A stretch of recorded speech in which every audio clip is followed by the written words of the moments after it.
નમસ્કાર. ચાલો આજે એક મજેદાર વાત કરીએ.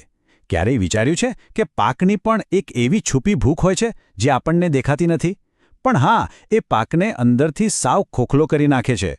આજે આપણે એક છુપી ભૂખ એટલે કે ઝિંક વિશે બધું જ જાણીશું. જુઓ, આપણે મોંઘામાં મોંઘું ખાતર લાવીએ, સમયસર પાણી પણ પાઈએ, પણ પછી થાય શું? મકાઈના પાન પીળા પડવા લાગે છે. હવે સવાલ એ છે કે આવું કેમ? તો ભાઈ, જવાબ કદાચ ઉપર નહીં પણ જમીનની અંદર છુપાયેલો છે, અને એ જવાબ છે ઝિંકની ઉણપ. તો ચાલો આ રહસ્ય પરથી પડદો ઉઠાવીએ.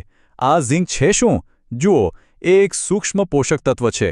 મતલબ કે છોડને એની જરૂર તો સાવ ચપટીભર જ હોય છે, પણ જો એ ચપટીભર ઝિંક પણ ન મળે ને, તો સમજો કે છોડનો વિકાસ ત્યાં જ અટકી ગયો. આને સમજવું બહુ જ સહેલું છે. આપણે કેમ તંદુરસ્ત રહેવા માટે રોજ વિટામિનની નાની ગોળી લઈએ છીએ, બસ એ જ રીતે ઝિંક છોડ માટે વિટામિન જેવું જ કામ કરે છે. સમજો કે એ છોડનું વિટામિન ઝેડ છે. જરા આ આંકડા પર નજર તો કરો. ફક્ત 0.02%. કેટલું ઓછું લાગે છે નહીં? પણ માનો કે ના માનો, આટલી નાની માત્રાની કમી પણ આખા પાકને બરબાદ કરવાની તાકાત રાખે છે.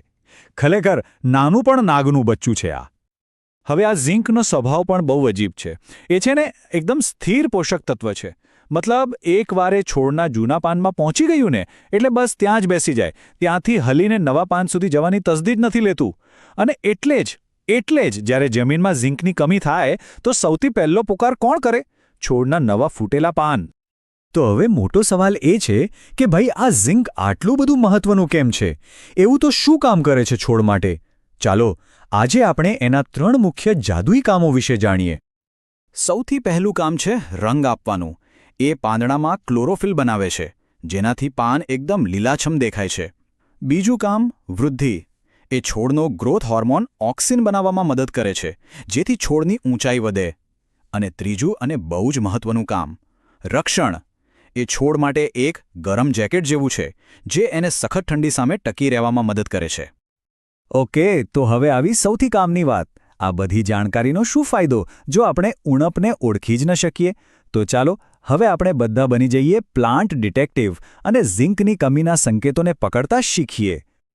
યાદ છે પેલી વાત કે ઝિંક એક જગ્યાએથી બીજી જગ્યાએ જઈ શકતું નથી. બસ એ જ આપણી સૌથી મોટી ક્લૂ છે. હંમેશા છોડના નવા પાંદડા પર ધ્યાન આપો. જો નીચેના જૂના પાન તો લીલાછમ હોય પણ ઉપરના નવા પાન પીળા પડતા દેખાય તો બસ કેસ સોલ્વ્ડ. આ ઝિંકની જ કમી છે. અને એની નિશાની પણ એકદમ પાક્કી છે, જે દૂરથી જ દેખાઈ જશે.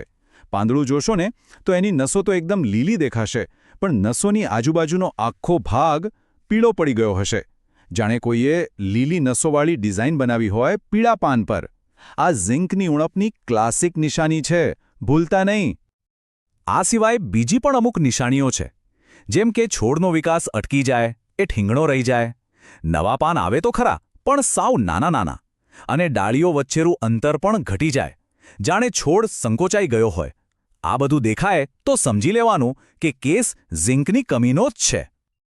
હવે આ બધું જાણીને ગભરાવાની કોઈ જરૂર નથી, કારણ કે દરેક સમસ્યાનો ઉકેલ હોય છે, અને આનો પણ છે. બજારમાં મુખ્યત્વે 2 પ્રકારના ઝિંક ખાતરો મળે છે, જે આપણા પાકને ફરીથી હર્યોભર્યો કરી શકે છે. તો જુઓ, આપણી પાસે 2 હથિયાર છે. પહેલું છે ઝિંક સલ્ફેટ. આ છે ને ધીમું પણ મક્કમ કામ કરે છે.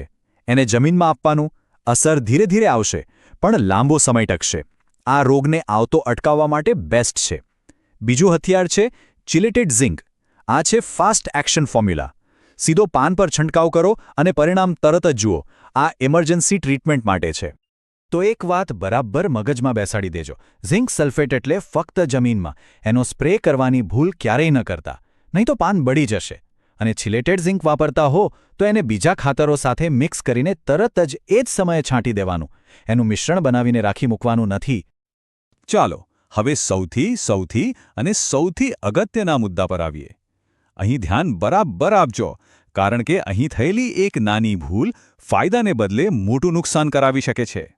આ છે સાવચેતીઓ જે ક્યારેય ભૂલવાની નથી. આ વાતને ક્યાંક લખી લેજો અથવા મગજમાં બરાબર ફિટ કરી દેજો. ઝિંક સલ્ફેટને અમુક ખાતરો સાથે ભેળવવું એ પાક માટે ઝેર આપવા બરાબર છે. અને દુઃખની વાત એ છે કે આ ભૂલ ઘણા ખેડૂત મિત્રો અજાણતામાં કરી બેસે છે. તો ઝિંક સલ્ફેટના 2 પાક્કા દુશ્મનો છે. પહેલું ફોસ્ફરસવાળા ખાતરો એટલે કે આપણું ડીએપી અને એસએસપી, અને બીજું નાઇટ્રેટવાળા ખાતરો. આ બંનેને